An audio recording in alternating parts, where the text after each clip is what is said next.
এক সপ্তাহেরও বেশি সময়ের স্থবিরতা কাটিয়ে আবারও স্বাভাবিক হতে শুরু করেছে দেশের পরিস্থিতি। এরই মধ্যেও শিক্ষার্থীরা তাদের আন্দোলন চালিয়ে যাচ্ছেন এবং সরকার এই সময়ের মধ্যেই সিদ্ধান্ত নিয়েছেন জামাত শিবির নিষিদ্ধ করা হবে। সেই সিদ্ধান্ত এখনও না আসলেও বলা হচ্ছে যে প্রক্রিয়াধীন। আমাদের আজকের আলোচনায় আমরা এই সব সামগ্রিক বিষয়গুলো নিয়ে আলোচনা করতে চাই। আপনাদের স্বাগত জানাচ্ছি। আমি রাসেল আহমেদ এবং আজ আমাদের বিষয় নির্ধারণ করেছি কোটা ইস্যু ও জামায়াত নিষিদ্ধ। আমাদের সাথে স্টুডিওতে যারা আলোচনার জন্য উপস্থিত হয়েছেন তাদের সাথে আমরা একটু শুরুতেই পরিচিত হয়ে নেই। আমার ডান দিক থেকে অধ্যাপক ডক্টর মোহাম্মদ ফাইকুজ্জামান, সাবেক উপাচার্য, খুলনা বিশ্ববিদ্যালয়, আপনাকে স্বাগত জানাচ্ছি আজকের আলোচনায়। এরপরে রয়েছেন জনাব সোহরাব হাসান, যুগ্ম সম্পাদক, দৈনিক প্রথম আলো, আপনাকে স্বাগত জানাচ্ছি।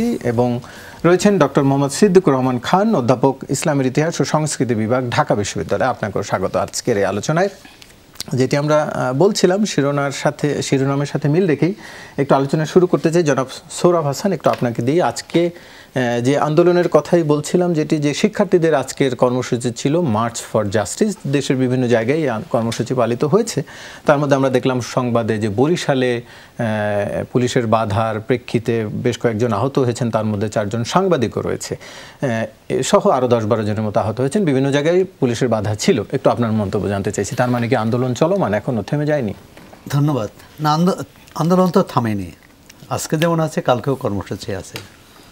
দেখলাম যে 3 তারিখও আরেকটি কর্মসূচি আছে। এখন এই আন্দোলন তো এত প্রলম্বিত হওয়ার কথা ছিল না, কারণ শিক্ষার্থীদের দাবি ছিল কোটা সংস্কার, এবং তারা 95% বলেছিলেন যে এটা মেধার ভিত্তিতে হবে, 5% কোটা। উচ্চ আদালত রায় দিয়েছেন যে 93% মেধা এবং 7% কোটা। তাই এটি কিন্তু খুব পার্থক্য নয়। কিন্তু সরকার, আমি বলবো, সরকারের কিছু ভুল পদক্ষেপে কিন্তু পরিস্থিতিটা বেশ জটিল হলো। আজকেও এই কর্মসূচি থাক বা না থাক, তার চেয়ে দেখুন এই আন্দোলনে যারা নেতৃত্ব দিচ্ছেন 6 জন সমন্বয়ক, তারা এখনও ডিবি অফিসে। মানে এটা সরকার করতে পারে না। ডিবি অফিসে কেন? তারা গ্রেপ্তার হলে তাহলে আদালতের মাধ্যমে তাদের জেলে পাঠাতে পারে, অথবা যদি গ্রেপ্তার না হয় তারা বাড়িতে থাকবে, তার স্বাধীনভাবে চলাফেরা করবে। একটা কোনো আইন বহির্ভূতভাবে 6 জন নাগরিক, তারা শিক্ষার্থী হোক, আন্দোলনের নেতা হোক বা না হোক, তারা তো এই দেশের নাগরিক। তার নাগরিক অধিকার, যেটাই সংবিধানের 32, 33 এবং 31 অনুচ্ছেদ মানুষের যে চলাচলের যে স্বাধীনতা, এবং কাউকে গ্রেপ্তার করলে তার সুনির্দিষ্ট অভিযোগের ভিত্তিতে সেটা জানাতে হবে। গ্রেপ্তার করলে 24 ঘন্টার মধ্যে আদালতে তাকে উপস্থাপন করতে হবে। এবং সরকার বলছে যে গ্রেপ্তারের কথা কিন্তু বলেনি। আইনমন্ত্রী বলেছে, আইনমন্ত্রী না, স্বরাষ্ট্রমন্ত্রী বা ডিবির যে সদ্য বিদায়ী কমিশনার ছিলেন ডিবির, তারা বলছে না, গ্রেপ্তার করা হয়নি। তাহলে গ্রেপ্তার না করে এভাবে নজরবন্দি হোক, আর তাদের নিরাপত্তার নামে এভাবে আটক করতে পারে? সুতরাং শিক্ষার্থীদের তারা কিভাবে আশ্বস্ত হবে যে এই সরকার কথা রাখবে, এই সরকার কালকে এই যে পরিপত্র জারি করেছে সেটা উল্টে দেবে না? এবং দেখুন, যাদের গ্রেপ্তার করা হচ্ছে, প্রথমত হচ্ছে যে 2 শতাধিক মানুষ নিহত হয়েছে, যার অধিকাংশই তরুণ, শিশু, কিশোর এবং শিক্ষার্থী। বলা হয় যে এই আন্দোলনে জামাত শিবির, বিএনপি, এরা এই আন্দোলনটাকে সহিংস পথে নিয়েছে। কিন্তু যারা নিহত হলেন তারা তো দেখি যে সব সাধারণ মানুষ, সাধারণ শিক্ষার্থী এবং তরুণ, যাদের সাথে এই নিহতের মধ্যে একজনও কিন্তু নাম পায়নি, রাজনৈতিক পরিচয় আছে। প্রথম 6 জন বাদে প্রথম 6 জন নিহত হয়েছে। তার মধ্যে একজন ছাত্র দলের ছিলেন, 2 জন ছাত্রলীগের এবং অন্যান্য। রংপুর বেগম রোকেয়া বিশ্ববিদ্যালয়ের সেই আবু সাইদ, যার আত্মত্যাগের মধ্য দিয়ে এই আন্দোলন বিস্ফোরণের রূপ নিল। সরকার এটি যদি, আমি মনে করি যে সরকার যদি এটি সমাধান করতে চাইতেন অনেক আগেই পারতেন, শান্তিপূর্ণ সমাধান হতো। কারণ তারা কোটা সংস্কার চেয়েছে, সরকারও বলছে কোটা সংস্কারে তাদের বাধা নেই। তাহলে এই পরিস্থিতি হবে কেন? এবং বলছে তৃতীয় পক্ষ এসে নাক গলিয়েছে বা তৃতীয় পক্ষ এই সহিংসতা ঘটিয়েছে। তো তৃতীয় পক্ষ আসার আগেই এটি করা উচিত ছিল। এখন দেখুন মানে যেভাবে এক একটা এলাকা ব্লক রেড করে মানে অবরুদ্ধ করে এক ধরনের বাড়ি বাড়ি সবাইকে খুঁজে, তরুণ বয়সী বিশ্ববিদ্যালয়ের ছাত্র, কলেজের ছাত্র, এদের খুঁজে বের করা, এবং তাদের মধ্যে 17 বছর 16 বছরের বয়সী কিশোর যারা 18 বছরের নিচে যারা, তাদের কিন্তু সাধারণ আদালতে তাদের করা যায় না, বা সাধারণ আইনেও তাদের শিশু আদালতে নিতে হবে, শিশু আইনে তাদের প্রতিকার খুঁজতে হবে। তো আমি মনে করি যে এটি কিভাবে হবে এখন প্রথমেই এবং শিক্ষার্থীদের দাবি কোটা সংস্কারের পাশাপাশি যে তাদের নিরাপত্তা দিতে হবে। সরকার তো বিচারের কথা বলছে, কোথায় সরকার তো বলছে যে বিচার বিভাগীয় তদন্তের মাধ্যমে বিচার করা হবে। হ্যাঁ, বিচার করা হবে, কিন্তু যেভাবে গ্রেপ্তার করা হচ্ছে, সরকারের পক্ষ থেকে বলা হচ্ছে যে ভিডিও ফুটেজ এবং তথ্য প্রমাণ, কিন্তু তথ্য প্রমাণ তো দেখা যাচ্ছে না। দেখা যাচ্ছে যে মানে বাসা থেকে বের হয়েছে, তাকে তুলে নেওয়া যাচ্ছে যে এই ঘটনার সাথে কোনোভাবে জড়িত না। এরকম তো অসংখ্য ঘটনা আছে, আপনাদের রিপোর্টারে করেছেন। বিষয়টা হচ্ছে যে, এবং আওয়ামী লীগের সাধারণ সম্পাদক ওবায়দুল কাদের বলেছেন যে সংখ্যা বাড়ানোর জন্যে, মানে বেশি সংখ্যা দেখানোর জন্য আপনারা প্রতিযোগিতা করবেন না, আপনারা নিরীহ মানুষকে ধরবেন না। তাই নিশ্চয়ই নিরীহ মানুষকে ধরা হচ্ছে বলেই আওয়ামী লীগ সাধারণ সম্পাদকের পক্ষ থেকে এই সতর্ক বাণী উচ্চারণ করতে হয়েছে। সুতরাং এক ধরনের আমরা কি বলে, মানুষ ভয়ে আছে, অস্বস্তিতে আছে।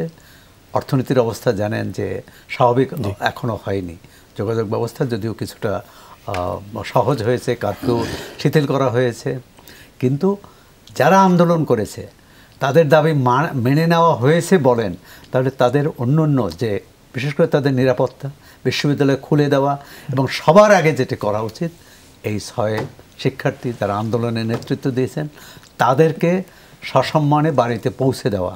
তাদের নিরাপত্তা দিতে চাইলে তাদের বাড়ির চারপাশে আপনি নিরাপত্তা প্রহরী বসান, কেউ আপত্তি করবে না। জি, আবারও ফিরছি আপনার কাছে একটু যেতে যে অধ্যাপক মোহাম্মদ ফাইকুজ্জামান, একটু আপনার কাছ থেকে জানতে চাচ্ছিলাম যে বিচার বিভাগীয় তদন্তের কথা বলা হচ্ছে সরকারিভাবে, প্রধানমন্ত্রীও বলেছেন বা অন্যান্যরাও বলেছেন তদন্তের মাধ্যমে বিচার হবে, কিন্তু এই যে মৃতের সংখ্যাটি নিয়ে 2 ধরনের তথ্য সরকারিভাবে এখন পর্যন্ত আমরা দেখতে পাচ্ছি 150, শিক্ষার্থীরা বলছেন 250, আবার কোনো জায়গায় 200-র বেশি বা 200 এরকম শোনা যাচ্ছে। প্রকৃত বিচারের জন্য মৃতের সংখ্যাটাও কি নিরূপণ করা উচিত নয়? অবশ্যই উচিত। আমি শুরুতেই একটু আপনাকে বলি, আমি বহুদিন পরে আজকে টেলিভিশনে আসছি। কালকে আপনার টেলিভিশন থেকে আমাকে একটা ফোনে জিজ্ঞেস করা হয়েছিল একটা বিষয়, আমি বহুদিন পরে আসছি। তা আমি প্রথমেই একটা বিষয় দিয়ে শুরু করতে চাই। আগামীকাল আমাদের আগস্ট মাসের শুরু। আমি জাতির পিতা বঙ্গবন্ধু শেখ মুজিবুর রহমানের প্রতি গভীর শ্রদ্ধা জানাই, জাতীয় 4 নেতা এবং মুক্তিযোদ্ধার প্রতি শ্রদ্ধা জানাই। পাশাপাশি যেহেতু আমি অনেক দিন পরে এসেছি এবং এই কোটা আন্দোলনের ক্ষেত্রে আমার কোনো কথা কোথাও বলিনি, যে সকল শিক্ষার্থী আত্মাহুতি দিয়েছে তাদের আত্মার শান্তি কামনা করি, তারা পরকালে ভালো থাকুক, এবং যারা আহত হয়েছে তাদের প্রতি সমবেদনা জানাই। পাশাপাশি এই আন্দোলন চলাকালে যে সকল দুষ্কৃতিকারী ভিতরে ঢুকে দেশের সম্পদের ক্ষতি করেছে এবং সাধারণ মানুষ অনেক মারা গেছে, তাদের সবার তাদের প্রতি ধিক্কার জানাই, এবং যারা শিক্ষার্থী বাদেও যারা যে সকল মানুষ নিহত হয়েছে তাদের প্রতি তাদের আত্মার শান্তি কামনা করি। এবারে আপনার প্রশ্নের উত্তরে আসি যে মৃতের সংখ্যা নিরূপণ করা একটা, আপনি খেয়াল করে থাকবেন যে কোটা আন্দোলন কিন্তু একটা স্পষ্ট ইস্যু ছিল। সেটা হলো যে 2018 সালের যে পরিপত্র, সেই পরিপত্রটাকে হাইকোর্ট বাতিল করেছে এবং তারা একটা কোটার কথা বলেছে যে এত % কোটা মুক্তিযোদ্ধাদের থাকতে হবে, এবং তারপরেই আবার সরকার এর 3 দিনের মাথায় ওই হাইকোর্টের যে রায় সেটাকে চ্যালেঞ্জ করে আবার সরকার হাইকোর্টের রায়কে স্থগিত করার জন্য আবেদন করে, এবং সেটি কিন্তু স্থগিত হয়ে যায়। স্থগিত হয়ে যাওয়ার পরেও কিন্তু আন্দোলনটি চলতে থাকে, এবং সরকারের তরফে বলা হয় এরকম যে যেহেতু পরিপত্রটি স্থগিত হয়ে গেছে অতএব এখন আর কোটা ব্যবস্থা নেই। ফাইনালি 7ই আগস্ট একটা শুনানির দিন ধার্য করা হয়, কিন্তু তারপরে আন্দোলন চলে। এই যে আন্দোলন চলে সব দিক দিয়ে এই আন্দোলনের মূল যে হাতিয়ার সেটা ছিল ফেসবুক। এবং আন্দোলনের ক্ষেত্রে কোটা একটা গুরুত্বপূর্ণ ইস্যু, কিন্তু অনেকগুলো বিষয় পাশাপাশি সামনে চলে আসে। আপনি জানেন যে মাননীয় প্রধানমন্ত্রীর একটা সংবাদ সম্মেলনের বক্তব্য, সেটাকে কেন্দ্র করে রাতে ঢাকা বিষয়, এখানে আমাদের অনুস্পতি সিদ্দিকুর রহমান খান আছেন, ঢাকা বিশ্ববিদ্যালয়ে গভীর রাতে মিছিল শুরু হয়ে যায়, তুমি কে আমি কে রাজাকার রাজাকার। এবং সেটা প্রধানমন্ত্রীর ওই দিনের যে সংবাদ সম্মেলনটা আমি গোটাটাই দেখেছি, একেবারে টেলিভিশনে বসে দেখেছি একটা কারণে, দুটো ইস্যু ছিল। একটা হলো শিক্ষকদের, বিশ্ববিদ্যালয়ের শিক্ষকদের এই প্রত্যয় স্কিমে পেনশনের একটা ব্যাপার, উনি কিছু বলেন কি না, আর একটা হলো শিক্ষার্থীদের কোটার ব্যাপার। তো একটা কারণে আমি বসেছিলাম যে 2018 সালে যখন কোটা আন্দোলন হয়, তখন মাননীয় প্রধানমন্ত্রী এত বিচক্ষণতার পরিচয় দিয়েছিলেন যে আন্দোলনের কয়েকদিনের মধ্যেই উনি তাদেরকে ডেকে তাদের সাথে কথা বলে এটাকে একটা সলভ করে ফেলেন, সেটা যে কোনোভাবে। তখন যদি পুরোপুরি বাতিল করা না হতো তাহলে কি জটিল পরিস্থিতি তৈরি হতো? এই জটিল পরিস্থিতি এই কয়েক বছর ছিলই না। জটিলতা তো তৈরি হলো হাইকোর্ট ওই পরিপত্রকে বাতিল করার কারণে। সেটা তো যেহেতু যৌক্তিকভাবে অপর একটি পক্ষ যখন দাবি করে যে তাদের কোটা বাতিল করাটা ঠিক হয়নি, আবেদনের প্রেক্ষিতে কোর্ট ওটি পরিপত্রটি বাতিল করেছে। এক্স্যাক্টলি। তো সেটা হলো যে তখন হয়তো আরও চিন্তা করা যেত, কিন্তু যখন মানে আমি খেয়াল করেছিলাম যেটা 2018 সালে, যে অনেক নারী নেত্রীও ছিলেন এই কোটা আন্দোলনের সাথে। তাদের কাছে মাননীয় প্রধানমন্ত্রী জিজ্ঞেস করেছিলেন কি তোমার কোটার দরকার আছে না? তারা বলছে না, দরকার নেই। তা ঠিক আছে, যদি কারোই দরকার না থাকলে তাহলে দরকার নেই, কথাটা এরকমের হয়ে গেল আর কি। এবং উনি বললেন যে ঠিক আছে। এবং আপনার খেয়াল আছে বা সৌরভ ভাইয়েরও খেয়াল আছে, জাতীয় সংসদে কিন্তু এটা নিয়ে মাননীয় প্রধানমন্ত্রী তখন বক্তৃতাও করেছেন যে ঠিক আছে বাতিল হোক, আমার কোনো অসুবিধা নাই। কিন্তু আসলে কিন্তু বাতিল হয়, কিন্তু শিক্ষার্থীরা তো বাতিল চান নাই, কিন্তু ওই যে বললাম যে আশপাশে যারা ছিল, উনি যখন পুরো টিম নিয়ে বসলেন তখন তারা সবাই এক বাক্যে চায়, এবং উনি তো জিজ্ঞেস করেছেন একে একে, তখন এই ঘটনাটি ঘটে গেছে। এবং সেখানে ছাত্রলীগের নেতা নেত্রীদেরও কেউ ছিল। কিন্তু এইবারে এসে যে জিনিসটা আমরা খেয়াল করলাম যে মাননীয় প্রধানমন্ত্রী গত বছর যেভাবে হ্যান্ডলিং করলেন, কিন্তু এবারে এসে যখন শিক্ষার্থীরা এই যে রাতে যখন স্লোগানও দিল আমি কে তুমি কে রাজাকার রাজাকার, পরের দিন একটা প্রেস রিলিজ যেতে পারত। বিশেষ করে তার প্রেস সেক্রেটারির পক্ষ থেকে বলা হতো যে প্রধানমন্ত্রীর বক্তব্যকে যেভাবে বিকৃত করা হয়েছে আসলে তিনি সেভাবে বলেননি, অন্যভাবে কথাগুলো এসছে, কিন্তু এটা প্রেস সেক্রেটারির কাছ থেকে আমরা আশা করেছিলাম যে এটা করলে হয়তো বেশি দূর নাও যেতে পারত। আবার আমি বলি যেতেও পারতো, কারণ আমি যে কথাটা বলছি আপনাকে যে ফেসবুকে এত বেশি পরিমাণে অনেক বিষয় সামনে এসেছে যে কোনটা সঠিক, একটু দু একটা আমি জাস্ট যদি আমাকে সুযোগ দেন। হ্যাঁ, সেটা হলো যে যেমন ধরেন সিদ্দিকুর রহমানও খেয়াল করে থাকবেন, সৌরভ ভাই এগুলো দেখেছেন কিনা আমি জানি না, যে এর পরের দিনই কিন্তু মুক্তিযোদ্ধাদের নিয়ে খুব কটাক্ষ করা হয়েছে, এবং সেটা নিয়ে কিন্তু অনেকেই খুব উদ্বেগ প্রকাশ করেছেন। দেশের 24 জন নাগরিক, বিশিষ্ট নাগরিক, তারা বিবৃতিও দিয়েছেন যে মুক্তিযোদ্ধাদেরকে এভাবে কটাক্ষ করা ঠিক নয়। তারপরে এমনকি এরকমও করা হয়েছে যে জাতির পিতা বঙ্গবন্ধুকে খুব অসম্মান করা হয়েছে, ফেসবুকের মাধ্যমে হচ্ছে এগুলো কোটা আন্দোলনের নেতৃত্ব যারা দিচ্ছেন তারা করছেন তা কিন্তু না, কিন্তু কেউ কেউ কিন্তু এরকম দিচ্ছে এবং সেগুলোতে শেয়ার করছে সব। এই যে একটা জটিলতা তৈরি হয়ে যাওয়া, এই জটিলতা দিন দিন এটা বাড়তে থাকলো। কিন্তু আমার যেটা কথা সেটা হলো যে এই মৃতের সংখ্যা কত, এটা নিয়ে একটা এরকম কথা আমি গতকালকেও একজনের কাছে শুনেছি, একজন ডাক্তার কথায় কথায় বলছেন যে নারায়ণগঞ্জ থেকে ঢাকা পর্যন্ত এইটুকু রাস্তার মধ্যে প্রায় 1000 লোক মারা গেছে, এরকম কথা কালকে একজন বলছেন, মানে একবারে আমার সামনে বসে বলছেন। তাই বললাম যে কী পরিসংখ্যান, কি আপনার সোর্সটা কি? তা বলছে এগুলো সব লাশগুলো সব সরাই নিয়ে গেছে। এখন মৃতের সংখ্যা সরকারি হিসাবে সবসময় কিন্তু কম থাকে। হ্যাঁ, তো এটি মানুষ বিশ্বাস করছে না কেন? এই যে আপনি যেটির কথা বললেন যে তাহলে সরকারি হিসাবে যদি এটি চূড়ান্ত হয়ে থাকে, চূড়ান্ত যদিও এখনো বলা হয়নি, যে আমি কিন্তু একটা কথা বলেছি, সরকারি হিসাবে কোনোদিনই মানে সংখ্যা বাড়িয়ে বলা হয় না, একটু কমই থাকে। আজ পর্যন্ত আমরা যত সরকারের আমলে যত এই ধরনের বিক্ষোভ হয়েছে আমরা দেখেছি যে এক্সাক্ট সংখ্যাটা তারা থানার যে রেকর্ড বা হসপিটালের রেকর্ডটাকেই তারা বলে, কাগজপত্রের রেকর্ডটাকেই এক্স্যাক্টলি সেটাকেই তারা দেখে। আবারও ফিরবো আপনার কাছে, একটু যেতে চাই জনাব সিদ্দিকুর রহমান, একটু আপনার কাছ থেকে জানতে চাচ্ছিলাম যে এই প্রসঙ্গেই যে বিচার বিভাগীয় তদন্তের মাধ্যমে যদি বিচারের আশ্বাস সরকার দিয়ে থাকে, তাহলে রাজপথে আন্দোলনের প্রয়োজন রয়েছে কিনা? ধন্যবাদ আপনাকে, এবং আমার সাথে আমার দুজন শ্রদ্ধেয় ব্যক্তি আজকে আমার সাথে আছেন, তাদেরকেও শুভেচ্ছা জানাচ্ছি, এবং দর্শক যারা দেখছেন। আসলে আপনারা বলছেন এটা কোটা সংস্কার আন্দোলন বা কোটা ইস্যু। আসলে এখন কিন্তু এটা প্রথমে কোটা সংস্কার ছিল, কিন্তু এই আন্দোলনটা কিন্তু এখন বৈষম্য বিরোধী ছাত্র আন্দোলন। এখন এটাকে তারা কোনোভাবেই কোটা সংস্কার আন্দোলন, শিক্ষার্থীরা শুরু থেকেই বৈষম্য বিরোধী বলছিলেন। হ্যাঁ, তো এটা বৈষম্য বিরোধী, প্রথমে কোটা বৈষম্য বিরোধী কোটা সংস্কার আন্দোলন ছিল, তারপরে এটি বৈষম্য বিরোধী। এবং আপনি দেখেন যে এই যে সংকটটা, সেই সংকটটা কিন্তু শুরু হয়েছে জুন মাস থেকে, এবং জুন মাসে যখন আমাদের মহামান্য হাইকোর্ট থেকে যখন রায়টি হলো, সেই সময় কিন্তু শিক্ষার্থীরা, আমি যেহেতু ঢাকা বিশ্ববিদ্যালয় ক্যাম্পাসে বসবাস করি, স্যারও যেহেতু ক্যাম্পাসে বসবাস করেন, ওটা দেখেছেন ওনারা যে ছাত্ররা কিন্তু খুবই শান্তিপূর্ণভাবে আন্দোলনটা তারা পরিচালনা করেছেন, এবং ঈদের ছুটি হয়ে যাওয়াতে তারা একটা আলটিমেটাম দিয়েছে যে আমরা এই ঈদের ছুটির পরে আমরা এই কর্মসূচিটা আবার পালন করব। এবং আপনি জানেন যে ঈদের ছুটির পর, অর্থাৎ জুলাই মাসের 1 তারিখ থেকে কার্যত বাংলাদেশের পাবলিক বিশ্ববিদ্যালয়গুলো দুটো আন্দোলনের কারণে অচল। একটা হলো যে শিক্ষকদেরকে একটা বৈষম্যমূলক প্রত্যয় স্কিম আমাদের ভাষায় যেটিতে অন্তর্ভুক্ত করার প্রতিবাদে আমরা শিক্ষকরা লাগাতার ধর্মঘট কর্মসূচি, এবং একই সাথে আমাদের ছাত্রদের এই কোটা সংস্কার আন্দোলন।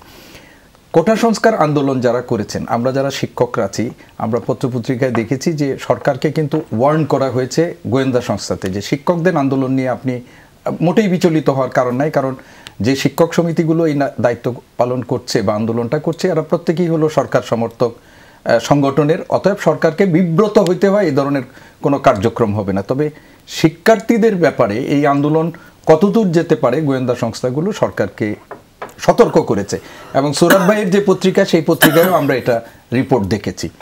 এখন বিষয়টা হচ্ছে যে ছাত্ররা এই আন্দোলনটা করেছেন 1 তারিখ থেকে, ধরেন তারা বাংলা ব্লকেট করছেন, করছেন, কিন্তু কোনোটাই কিন্তু সহিংস হয়নি। সহিংস হয়েছে কোন দিন? ঢাকা বিশ্ববিদ্যালয়ে যেদিন 15 তারিখে ঘটনাটি ঘটেছে, অর্থাৎ ওবায়দুল কাদের সাহেব সকালবেলা বলেছেন যে ছাত্রলীগই তাদেরকে রাজনৈতিকভাবে মোকাবেলা করবে, এবং আনফরচুনেটলি সেদিন 2টা থেকে 2:30টার মধ্যেই আমাদের ঢাকা বিশ্ববিদ্যালয়ের ক্যাম্পাসে শুধু ছেলে না, নারী শিক্ষার্থীদেরও, এটা আপনারা সবাই দেখেছেন যে কোন ধরনের অবস্থা, এবং এটি কিন্তু আমাদের পরিস্থিতিটাকে অন্যরকম চলে গেল। আর স্যার যেটা বলেছেন যে 14 তারিখে আমাদের মাননীয় প্রধানমন্ত্রীর যে সংবাদ সম্মেলন, সেই সংবাদ সম্মেলনে আমাদের শিক্ষকদের সম্পর্কেও কিন্তু তিনি বলেছেন, এবং উনি যে কথাটা বলেছেন, আমি একজন শিক্ষক হিসাবে সেটি আমি ওনার কাছ থেকে প্রত্যাশা করিনি, যে ওরা আন্দোলন করতে থাকুক, টায়ার্ড হইলে তারপরে আমরা ওদের সাথে কথা বলবো। এবং শিক্ষার্থীদের ব্যাপারেও, এখন শিক্ষকরা তো যেহেতু শিক্ষক সমিতি, ওনার দলের শিক্ষক সমিতি, অতএব তাদের কোনো এটার প্রতিক্রিয়া হয়নি, কিন্তু ছাত্রদের যেটা প্রতিক্রিয়া হয়েছে, তারুণ্যের ধর্ম বলে একটা কথা আছে, আর বারবার কিন্তু খণ্ডিত বক্তব্য আমরা উপস্থাপন করছি। আমরা ক্যাম্পাসে ছিলাম, আমাদের তো দেখেছি ছাত্ররা শুধুমাত্র আমি কে তুমি কে, রাজাকার রাজাকার এই পর্যন্ত বলেন না, বলেছে যে চাইলাম অধিকার হইলাম রাজাকার।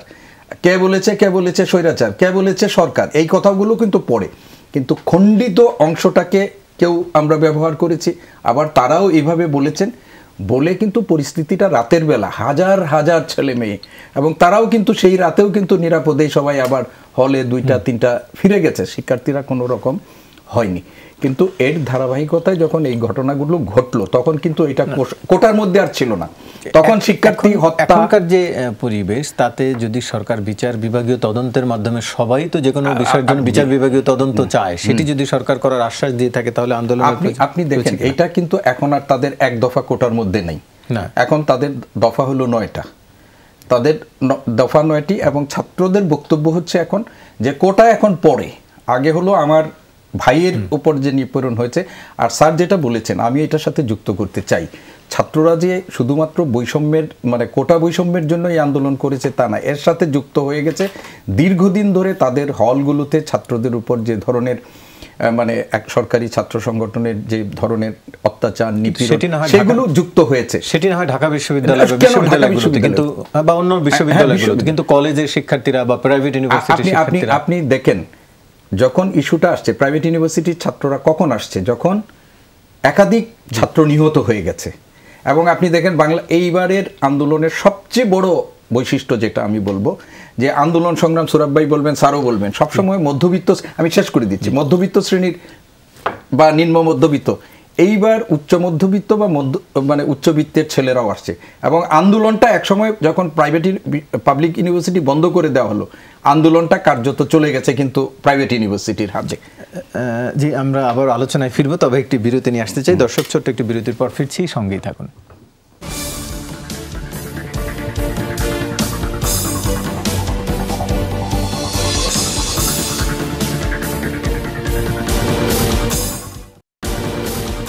আবারও স্বাগত, দেখছেন 24 ঘন্টা। ফিরতে চাই আলোচনায়, যেতে চাই যেন ফাইকুজ্জামান, একটু আপনার কাছে জানতে চাইছি শুরুতে, এবারের আন্দোলনকে ঘিরে বা বিশেষ করে যে হতাহতের প্রসঙ্গ আসলো বা যেগুলোর শিক্ষার্থীদের একটু অভিযোগ পুলিশের দিকে, আমি একটু পুলিশের শপথের বিষয়টি একটু আপনার দৃষ্টি আকর্ষণ করতে চাই।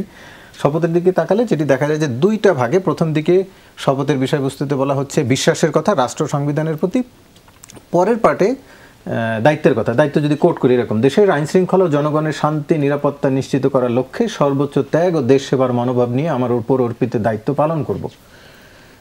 জনগণের কথা বলা আছে, মালের কথা বলা নেই। তো নিরাপত্তার দায়িত্ব পালন করতে গিয়ে মালের, জানের চেয়ে মালেরকে বেশি গুরুত্ব দেওয়ার কি আলাদা কোনো নির্দেশনা থাকতে পারে? দেখেন, বিষয়টা হলো যে আমাদের তো আইনে এবং সংবিধানে বহু কিছু লেখা আছে। মানে আমাদের দেখা যে বাংলাদেশ, সেই বাংলাদেশে কোন সময়ে কোন কালে পুরোপুরি আইন প্রতিপালিত হয়েছে, এটা পাল্টা প্রশ্ন করতে পারি আপনাকে আমি। পুলিশের উপরে যে দায়িত্ব, এবং এমনকি আমি গতকালকেই হাইকোর্টের একটা মন্তব্যের কথা বলতে পারি যে আমরা কি কেউ সাংবিধানিক দায়িত্ব পালন করছি গতকালকের। এবং এটা এখনকার ব্যাপার তো শুধু না, সবসময় পুলিশের যে আচরণ বাংলাদেশে, সেটা আজকে না, আপনি পেছনে দিকে যান, মানে এই সরকার 15 বছরের বেশি আছে, তার আগে আপনি খেয়াল করেন, তার আগে খেয়াল করেন, বিভিন্ন সময় কিন্তু পুলিশ বাড়াবাড়ি করেছে। বিভিন্ন সময় পুলিশ মানে সেটা পুলিশ টোটাল ফোর্স বা কিছু কিছু ব্যক্তি। আমরা রকিবুল হুদা নামে একজন পুলিশ কর্মকর্তার কথা আপনার মনে আছে কিনা, এমনকি আরেকজন কোহিনুর মিয়া একজন পুলিশ কর্মকর্তার কথা আপনার মনে আছে কিনা। তো এরকম কিন্তু বিভিন্ন সময় এই ঘটনাগুলো ঘটেছে। কিন্তু আমরা কিন্তু এমনকি প্রফেসর মুনতাসির মামুন ওনার লেখায় লিখেছিলেন এই কোহিনুর মিয়ার শিরোনাম দিয়ে, যে তাকে কিভাবে টর্চারটা করেছে, এবং সেটা তার ছাত্র স্থানীয় বা তার ডিপার্টমেন্টের ছাত্র না, কিন্তু ছাত্র স্থানীয়। তা যে কথাটা যে এরকম বাড়াবাড়ি বিভিন্ন সময় হয়েছে, এবং তার যে শপথ গ্রহণ করে তিনি দায়িত্ব গ্রহণ করেছেন, কিন্তু সেটা যে কোনো কারণেই হোক, কারো দৃষ্টি আকর্ষণ করার জন্যে বা কোনোভাবে এইটা করার চেষ্টা করেছে, কিন্তু আখেরে যে ফল ভালো হয়নি, সেটা আজকে সন্ধ্যা থেকে যে নিউজ, সেটা দেখলে আমরা বুঝতে পারি। যে একটু আগে যে কথাগুলো আমাদের সোহরাব ভাই বলছিলেন, আমাদের সিদ্দিকুর রহমান খান বলছিলেন যে 6 জনকে যে ডিবি অফিসে নিয়ে গেল, এবং সবচেয়ে খারাপ লাগছে যে তাদের ছবিটা বাইরে দেওয়া হয়েছে। এবং এর আগেও কিন্তু এরকম কাজ করা হয়েছে, যে রাজনৈতিক নেতৃবৃন্দকে নিয়ে খাওয়ায় সেই ছবিটা বাইরে দিয়ে। এটা তো কোনো এথিক্সের মধ্যে পড়ে না। তা এই যে বাড়াবাড়িগুলো করা আর কি, এটা তো কোনো প্রয়োজন ছিল না। এবং অন্য কোনো অফিস কিন্তু করে নাই, পুলিশের অন্য কোনো, এখানে অবশ্যই ব্যক্তি পুলিশকে, সেটাও একটা দেখার বিষয়। এবং ব্যক্তির দায় কখনোই সরকারের নেওয়াটা বাঞ্ছনীয় নয়। আমরা মনে করি যে ওই 1-2 জনের কারণে ক্ষতির কারণ বেশি হয়ে যায়। তা আপনার সাথে আমি একমত যে তার শপথের যে শর্ত, তার উপরে যে দায়িত্বের যে শর্ত, তার মধ্যে এটা পড়ে না, কিন্তু বিভিন্ন সময় এটা লঙ্ঘিত হয়েছে। জি, জনাব সিদ্দিকুর রহমান, একটু আপনার কাছ থেকে জানতে চাই যে যেটির কথা সৌরভ ভাই শুরুতে বলছিলেন যে গ্রেফতার করা হচ্ছে, বিভিন্ন গণমাধ্যমের খবরে এখন পর্যন্ত যেটি দেখলাম যে গতকাল পর্যন্ত 2800-র বেশি গ্রেফতার করা হয়েছে, এবং সারা দেশে বোধহয় সংখ্যাটি 8000-এর মতো, এবং এর মধ্যে অনেক শিক্ষার্থী রয়েছেন, 18 বিলো এরকমের অনেকেও রয়েছেন। মানে এখনকার এই সময় গ্রেফতারটা কি জরুরি কিনা, বা সবাই অপরাধী কিনা এই যে 8000 মানুষ?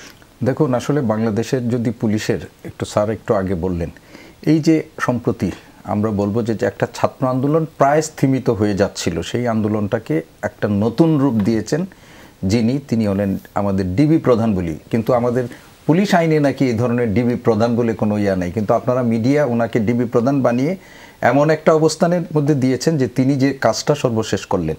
এবং বাংলাদেশের পুলিশ বাহিনীতে উনি অত্যন্ত প্রতাপশালী একজন লোক, এবং তার এই প্রতাপের শুরুটা আপনি মনে করেন কিভাবে? 2 জন, আজকে 2 জনকে সরিয়েছে, উনাকে এবং বিপ্লব, 2 জনকে। এবং 2 জন এই সরকারের গোটবুকে এসেছিল কি করে? সংসদ ভবনের সামনে জয়নাল আবদিন ফারুককে প্রায় বিবস্ত্র করে প্রায়, এবং তিনি তখন জাতীয় সংসদের চিফ হুইপ, বিরোধী দলীয় ছিলেন সম্ভবত, হ্যাঁ বিরোধী দলীয়। তো উনাকে প্রায় বিবস্ত্র করা হয়েছিল। আমরা দেখেছি যে রাস্তায় গেঞ্জি টেঞ্জি ছিঁড়ে উনি খালি গায়ে দৌড়াচ্ছেন আর ওনাকে পিছন দিয়ে পিটানো হচ্ছিল। এইভাবেই তো ওনারা সরকারের কাছে হিরো হয়েছেন এবং মূল্যবান হয়েছেন, এবং সরকার মনে করেছে যে তাদেরকে যদি আমরা পৃষ্ঠপোষকতা দেই তাহলে বোধহয় এরা আমাদেরকে রক্ষা করবে। কিন্তু অতি উৎসাহী পুলিশের আচরণ না, এটা অতি উৎসাহী মোটেই আমি বলবো না। এরা এক ধরনের পৃষ্ঠপোষকতা ওরা পেয়েছে।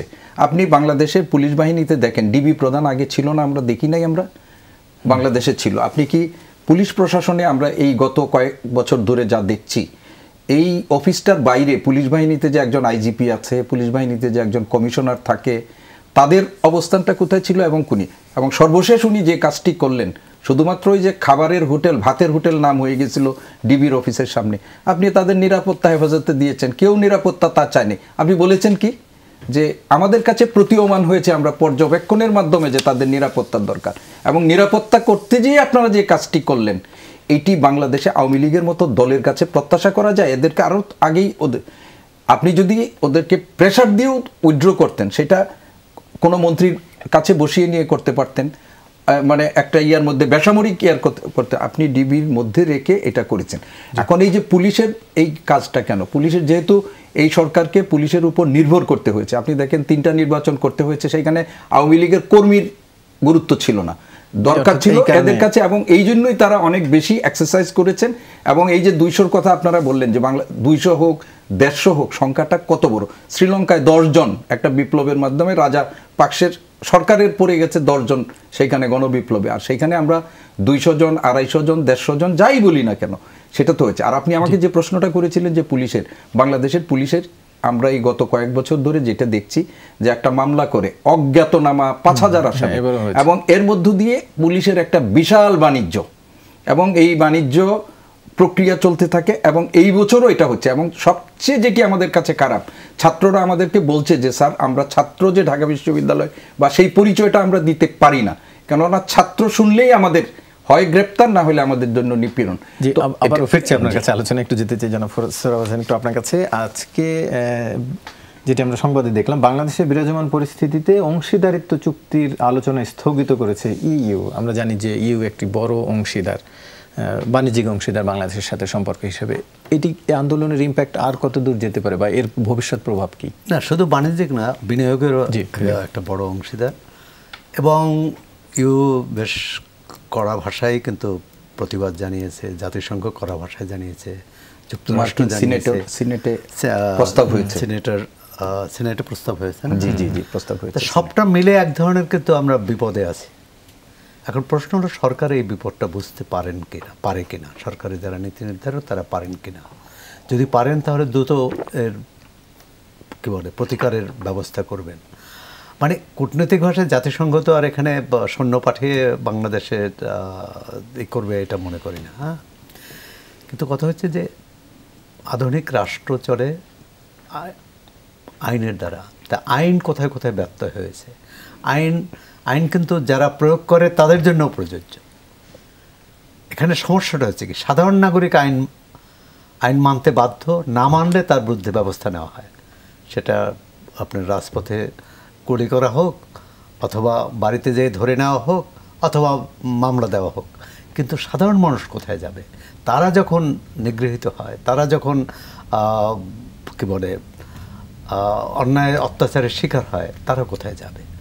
যাওয়ার কথা তো সরকারের কাছে, যাওয়ার কথা তো পুলিশের কাছে, আইনশৃঙ্খলা রক্ষাকারী বাহিনীর কাছে, আদালতের কাছে। আদালত তো অনেক পরে, কারণ প্রথমে তো তিনি যে অভিযোগটা করবেন কার কাছে? আইন প্রয়োগকারী সংস্থার নিরাপত্তা চাইবেন কার কাছে? আইন প্রয়োগকারী সংস্থার কাছে। আর রাষ্ট্র সেটা নিরাপত্তা কখন চাইবে? রাষ্ট্রের যারা ক্ষমতায় আছেন তাদের প্রতি নাগরিকদের একটা আস্থা রাখতে হবে। আবার রাষ্ট্রের পক্ষে যারা ক্ষমতায় আছেন তাদেরও নাগরিকদের সঙ্গে তার যে সংশ্লেষণ, তার যে সম্পর্ক, সেটা বোধহয় একটা নতুন করে মূল্যায়ন করার প্রয়োজন আছে। নাগরিক মানে কিন্তু সে আমার যারা সরকারে আছে তার পক্ষেও থাকতে পারে, বিপক্ষেও থাকতে পারে, কিন্তু নাগরিক হিসেবে তার যে অধিকার সেটা কিন্তু প্রত্যেকের কাছে সমান, মানে প্রত্যেকের জন্য সমান। প্রধানমন্ত্রী একটা কথা বলেছেন যে, এবং খুব কি বলে আবেগ নিয়েই বলেছেন, এবং এর আগে সাবেক স্বরাষ্ট্র প্রতিমন্ত্রীও যে কথাটি বলেছেন সোহেল তাজ, যে আপনি সম্পদ ধ্বংস হয়ে গেছে, রাষ্ট্রীয় সম্পদ, এটি হয়তো আবার পূরণ করা যাবে, আবার এটা নির্মাণ করা যাবে, মেরামত করা যাবে, কিন্তু জীবন চলে গেছে সেটি কিন্তু আর পাওয়া যাবে না। প্রধানমন্ত্রী যে কথাটা বলেছেন, তার পুলিশ বাহিনী কি সেটি অনুধাবন করে? যারা দায়িত্বে ছিলেন, র্যাব, বিজিবি, এমনকি সশস্ত্র বাহিনীর সদস্যরা, তারা কি অনুধাবন করে? তাহলে তো এত এইভাবে ব্যাপক মানে প্রাণহানি ঘটার কথা নয়।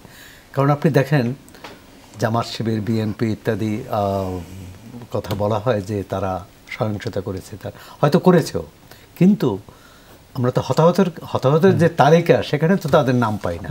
সেখানে তো সাধারণ নিরীহ শিক্ষার্থী অথবা আন্দোলনে মিছিল করেছে বা পুলিশকে ঢিল ছুঁড়েছে। কারণ পাল্টা হতে আবার দুঃখজনক যে এখানে 3 জন পুলিশ সদস্য মারা গেছেন। এখন প্রতিটি ঘটনার আলাদা বিচার হতে হবে। আরও যেটি ভয়, সরকার বলছে যে বিচার বিভাগের তদন্ত কমিটি, প্রয়োজনে আন্তর্জাতিক সহায়তা নেওয়া হবে, কিন্তু প্রতিটি হত্যার ঘটনায় প্রথম যে মৌলিক যে দায়িত্বটি, প্রথম যে শর্ত, সেটি হচ্ছে তার ময়নাতদন্ত হবে। কিন্তু 11 জন কিন্তু বেওয়ারিশ লাশ হিসেবে দাফন করা হয়েছে, সুতরাং ময়নাতদন্তের প্রশ্ন আসেনি। আরও কতজনকে, অনেকেই ময়নাতদন্ত ছাড়া আপনি তো এটা বিচার হবে না। ময়নাতদন্ত ছাড়া তো আপনি বিচারই চাইতে পারবেন না, যে সে, এবং জানতেও পারবেন না যে সে গুলিতে মারা গেছে, বা সেই গুলিটা কোন ধরনের গুলি ছিল, সেটি কি বলে ছররা গুলি ছিল না প্রাণঘাতী গুলি ছিল, কি ছিল, অথবা কেউ আঘাত করে মাথায় আঘাত পেয়ে মারা গেছে। এখন আপনার যদি এই ময়নাতদন্ত না হয়, এটি তো একটা বড় বিচারের ক্ষেত্রে। এবং আমি জানি না যে সরকারি হিসাবে, অন্যগুলো বাদ দিলাম, এই 150 জনের ময়নাতদন্ত কি হয়েছে? জি, আবারও আলোচনায় ফিরবো, তবে একটু বিরতি নিয়ে আসতে চাই। দর্শক, আবারও ফিরছি আলোচনায়, সঙ্গেই থাকুন।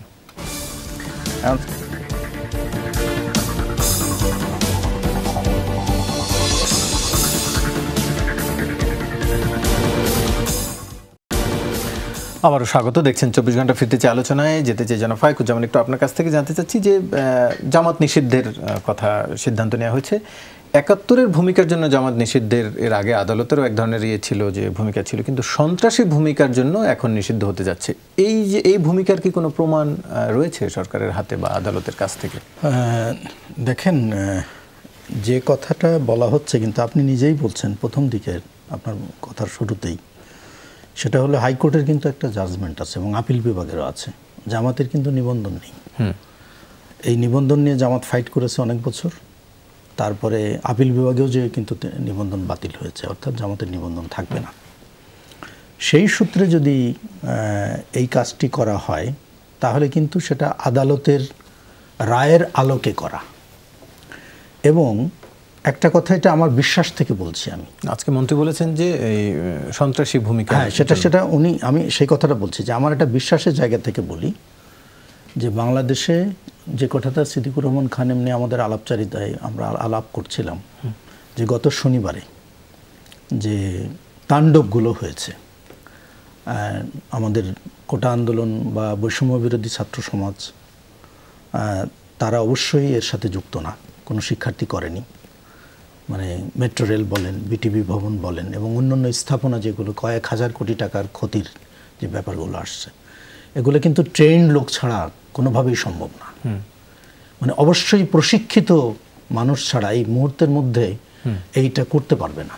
এটা কারা করলো, এই প্রশ্ন তো সামনে আসে, কিন্তু সেটা তো ফাইন্ড আউট কি করা গেছে এখনো পর্যন্ত সেটা প্রমাণিত নয়। কিন্তু এটা সরকার বিভিন্ন সময়ে তাদের যে ভূমিকা, সে ভূমিকাগুলো দেখেছে।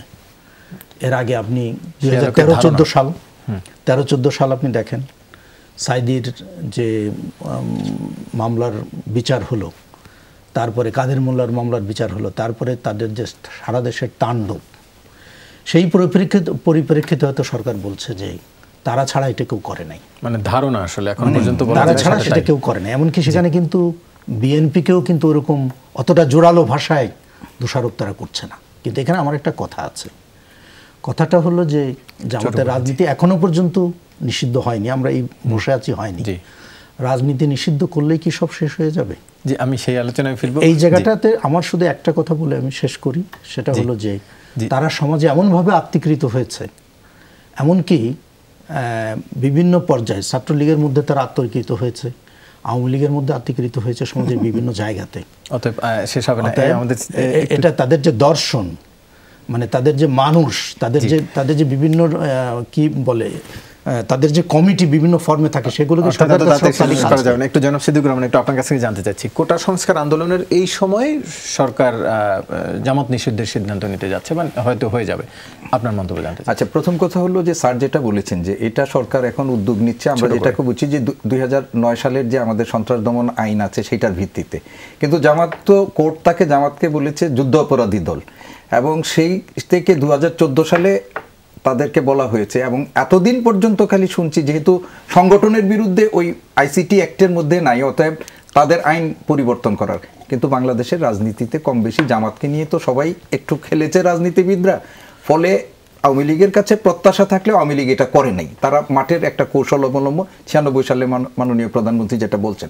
এখন যেটা হলো যে এই গতকাল ধরেন মির্জা ফখরুল ইসলাম আলমগীর প্রতিক্রিয়া ব্যক্ত করেছে যে আমাদের এটা একটা গুরুত্বপূর্ণ ইস্যু যখন চলছে, সেই সময় জামাত নিষিদ্ধের মাধ্যমে আর একটা নতুন ইস্যু তৈরি করে মানুষের দৃষ্টিটা অন্যদিকে তৈরি করার। কিন্তু বাংলাদেশের রাজনীতিতে এই ইস্যু তৈরি করার যে পরম্পরা, সেই ভিত্তিতে এটা হয়তো বলে থাকতে পারেন উনি।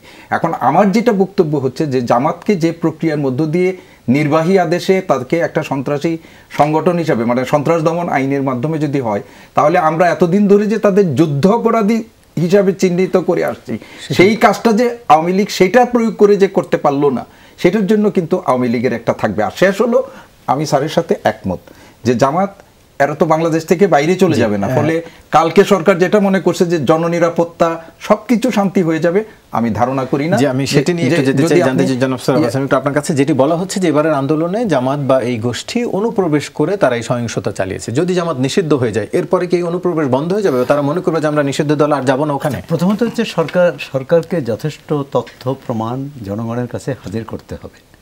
যুদ্ধ অপরাধী সেটা প্রমাণিত, সুতরাং যুদ্ধ অপরাধীর কারণে 71-এ তাদের ভূমিকার কারণে যদি করে থাকে এবং আদালতের রায়ের আলোকে সেটা নিয়ে প্রশ্ন উঠতো না। কিন্তু নির্বাহী আদেশে এবং সন্ত্রাসী সংগঠন হিসেবে যদি করে, এটি আদালতের চ্যালেঞ্জ হবে, শেষ পর্যন্ত রাখতে পারবে কিনা। এবং সরকার বুধবার কিন্তু এটি নিষিদ্ধ ঘোষণা আগের দিন ঘোষণা করেও বুধবার সেটি প্রজ্ঞাপন জারি করতে পারেনি। সুতরাং এটি কবে পারবে সেই প্রশ্ন আছে, তদন্ত কবে হবে, কি হবে, আদালতে চ্যালেঞ্জ হলে সেটি কিভাবে মোকাবেলা করবে। এবং তার চেয়েও জরুরি হচ্ছে এই মুহূর্তে শিক্ষার্থীদের সঙ্গে সরকারের একটি বন্দোবস্তে আসা, একটি শিক্ষার্থীদের দাবিগুলো, মূল দাবি মেনে নেওয়া হয়েছে, বাকি দাবি মানতে অসুবিধা কী, এবং সব কিছুই ওই এতদিন যেভাবে শিবিরের উপর জামাত শিবির বিএনপির উপর দায় চাপিয়ে কি বলে রাজনৈতিক সুবিধা পাওয়া গেছে, সেটি আর পাওয়া যাবে না। সরকারকে আত্মসমালোচনা করতে হবে এবং যেখানে যার ভুল সেটি স্বীকার করতে হবে, তাহলেই প্রতিকার পাওয়া যেতে পারে, তাহলেই একটি শান্তির পরিবেশ আসতে পারে। অন্যথায় আপনি যেটা বললেন যে এই শঙ্কা তো থাকবেই, জনগণের নিরাপত্তাহীনতা। এক মাস ধরে বাংলাদেশের সব বিশ্ববিদ্যালয় বন্ধ ছিল, আপনি চিন্তা করুন, এবং কবে খুলবে? জি, আলোচনা শেষ করতে হচ্ছে এখানে। আপনাদের তিনজনকে ধন্যবাদ এতক্ষণ আলোচনা করার জন্য। দর্শক, এই ছিল আমাদের আজকের আয়োজন। 24 ঘন্টায় আবার দেখা হবে, সে পর্যন্ত ভালো থাকুন, সুস্থ থাকুন।